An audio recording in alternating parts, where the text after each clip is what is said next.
हरे कृष्णा, राधे राधे। हम सभी कर्तव्यनिष्ठ श्री लक्ष्मण जी का चरित्र श्रवण कर रहे हैं। आज गतांक से आगे।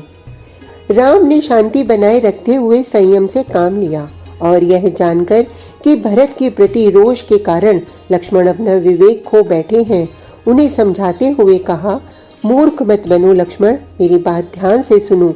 पता नहीं वह किस उद्देश्य से यहाँ आया है। वह कायर नहीं, बलशाली है। उसकी रगों में भी वही खून बह रहा है जो मेरी और तुम्हारी रगों में है।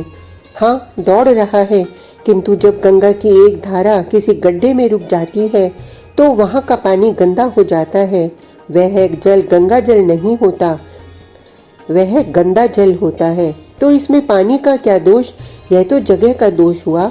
यदि वाष्पित करके उस पानी को कीटाणु रहित बना दिया जाए तो वही पानी फिर से पीने के योग्य हो सकता है। लक्ष्मण, इसलिए जब भरत यहाँ आ ही गए हैं तो पहले उनका मंतव्य जान लेना जरूरी है। मेरी बात ध्यान से सुनो। यदि मैं युद्ध में भरत को पराजित करके उसका राज्य छीन लूं तो पिता के सत्य की रक्षा का क्या होगा? क्या संसार में निंदा नहीं होगी? और क्या मेरा वनवास में आना ढोंग नहीं कहलाएगा? अरे बंधु, ऐसे कलंकित राज्य को मैं लेकर क्या करूंगा? जिस राज्य की नींव में बंधु बांधवों का रक्त जमा हो, वह क्या विष युक्त नहीं हो गया? और भाइयों के खून से युक्त परोसा राजसी भोजन क्या मेरे लिए ग्रहण योग्य होगा? तुम यह भूल रहे हो लक्ष्मण, मैं राजा होता तो भी निमित्त मात्र का। मैं यह राज्य तुम ही लोगों के लिए तो चाहता हूँ।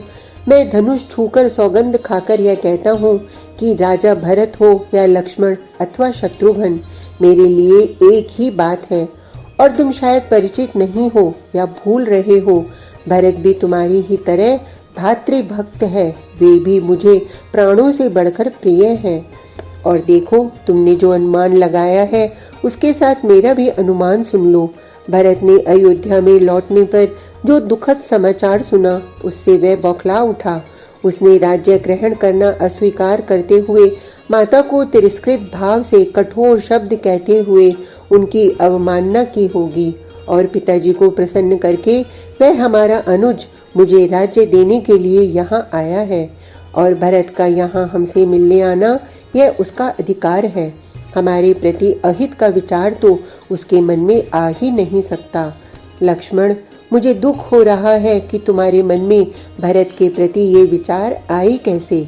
अच्छा, एक बात बताओ, अभी तो केवल रथ पर सेना के दूर से सिर्फ सिर दिखाई दे रहे हैं। अभी तो लगता है कि वे कई कोस पीछे हैं। क्या भरत ने तुमसे कभी अप्रिय बर्ताव किया है? तुम्हारी अवमानना की है? नहीं तो कभी नहीं। तो फिर लक्ष्मण, ऐसा कौन सा कारण है जो तुम्हारे मन में उसके प्रति यह आशंका घर कर गई? देखो, सज्जन पुरुष बात को तोल कर और समझकर कहते हैं। अगर तुमने बिना स्थिति स्पष्ट हुए अथवा बिना मेरी आज्ञा के भरत के आगमन पर कोई कठोर या अप्रिय बात कही तो मैं उसे अपने प्रति कही हुई मानूंगा। और तुम यह क्यों भूल रहे हो, कितनी ही बड़ी विपत्ति क्यों न आ जाए, भला पुत्र अपने पिता को मार सकता है अथवा कोई भाई अपने भाई को मार सकता है?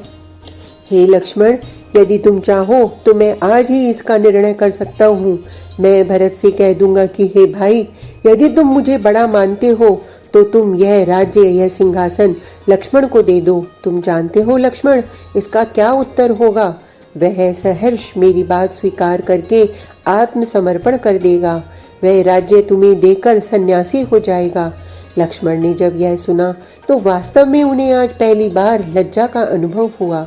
वो सोचने लगे, एक ही बात के एक पहलू को लेकर वे कितनी दूर तक गलत सोच गए और अकारण ही भरत पर क्रोध कर बैठे।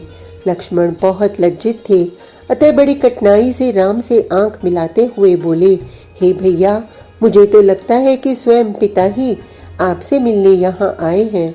लक्ष्मण को इस प्रकार लज्जित हुआ देख राम ने कहा, मैं भी ऐसा ही मानता हूँ भाई, और ईश्वर करे यह बात सत्य हो कि पिताजी ही हमें लेने आए हों। यह सोचकर कि वन में आने की प्रक्रिया पूरी हो गई, वे अपने साथ में हमें ले जाने आए हों। पर यह क्या? यह जो अयोध्या का राजरथ दिखलाई पड़ रहा है, इस पर हमारे पिताजी की ध्वजा तो है ही नहीं। हाँ भैया, वह श्वेत ध्वज यहाँ नहीं है। इसका तो अर्थ है पिताजी रथ पर नहीं है। पिताजी नहीं है तो क्या वे नहीं आए? हाँ लक्ष्मण, लग तो यही रहा है। मुझे तो इसमें भी संदेह है कि पिता अब तक जीवित भी हैं या नहीं। लंबी सांस खींचकर मानो कह रही हूँ, हे माता, तुमने यह कैसा सौतेला व्यवहार किया है अयोध्या के साथ। देखते ही देखते सारी पुरी को शोभाहीन कर डाला। उन्होंने लक्ष्मण को शाल वृक्ष से नीचे उतर आने का आदेश दिया। लक्ष्मण नीचे उतर आए और राम के पास हाथ जोड़कर खड़े हो गए। उधर भरत ने सेना को आज्ञा दी, यहाँ किसी को हमारे द्वारा कोई कष्ट नहीं होना चाहिए। हम यहाँ मिलने आए हैं, किसी को कष्ट या पीड़ा देने नहीं। और यह शोक का समय है, कोई उत्सव का नहीं।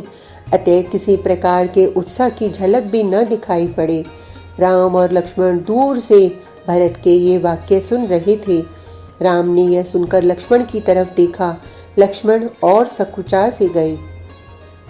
तभी उन्होंने देखा साथ में निषादराज, गु, महर्षि वशिष्ठ, जाबाली, वामदेव आदि ऋषिगण, और यह क्या, स्वयं महाराज जनक, माताएं। फिर तो धीरे धीरे पूरा समूह उमड़ पड़ा उस वन में और सिर झुकाए दोनों हाथ जोड़े भरत धीरे धीरे आगे बढ़ने लगे। राम के समीप जाकर वे चरणों में गिरकर बोले, मुझे क्षमा कर दो भैया, माँ के अपराध की सजा मुझ निर्दोष को मत दो। और शीघ्र ही राम को वह अनिष्टकारी समाचार भी मिला जिसका उन्हें अंदेशा था। पिता नहीं रहे। ओह, मैं कितना दुर्भाग्यशाली हूँ। आपसे ज्यादा मैं हूँ भैया, क्योंकि मैं ही तो वह कारण हूँ।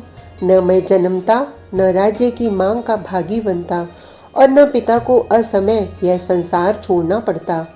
भरत किसी भी प्रकार राम को लौटा लेने के लिए तैयार न कर सके। वह स्वयं राज्य को स्वीकार कर नहीं रहे थे। बीच का रास्ता यही था। राम के आदेश पर उनकी अनुपस्थिति में भरत ही राज्य का संचालन करेंगे। भरत ने राम की प्रतीक उनकी पादुकाएं राम से मांग ली, ताकि सिंहासन पर राम की जगह उनकी पादुकाएं ही रख दी जाएं। सभी लोगों के साथ आए समुदाय में लक्ष्मण फिर एक तलाश में भटक रहे थे, और यह संयोग उन्हें प्राप्त हुआ सीता के सहयोग से। सीता ने ही कुटिया के एक कक्ष में उर्मिला की भेंट लक्ष्मण से करा दी। लक्ष्मण उर्मिला को सम्मुख देख अपने को अपराधी मान रहे थे, इसलिए उनके मुख से कोई भी शब्द नहीं निकला। उर्मिला इस भेंट को एक संयोग मात्र ही मान रही थीं। वह कह ही क्या सकती थीं? भला घड़ी भर के मिलन से क्या रात्रि का घना अंधेर छट जाएगा? तो फिर यह टिमटिमाहट उसकी क्या भला करेगी? संकोची उर्मिला धरती में गड़ी जा रही थी। दोनों बहुत देर तक एक दूसरे को देखते रहे, लेकिन बोला कोई नहीं। कुछ देर तक उनके हृदय की धड़कनें एक दूसरे से टकराती संवाद करती रहीं। मुंह से कोई भी कुछ भी न कह सका, और फिर धीरे धीरे परछाइयां सिमटती चली गईं, मानो सूरज के अस्त होने पर भ्रमर कमल के संपुट में ही बंद हो गया हो। घने बादलों के बीच में उत्पन्न यह बिजली की चमक उर्मिला और लक्ष्मण दोनों में ही एक सिहरन पैदा कर गई। अपने कदम पीछे लौटाते हुए उर्मिला ने कहा, प्रभु आप अधीर न हो, मैं आपके व्रत को शक्ति देने आई हूँ, आपको कमजोर करने नहीं। अतः अब आप अपने कर्तव्य मार्ग पर निशंक आगे बढ़िए। मैं जानती हूँ कि रघुवर श्री राम दृढ़ संकल्पी हैं। वे एक बार जो निश्चय कर लेते हैं फिर उससे पीछे नहीं हटते, इसलिए लौटने की कोई संभावना ही नहीं। फिर कुछ संयत होकर उर्मिला ने कहा, मैं आपकी चिर संगिनी आपके आने की प्रतीक्षा करूंगी।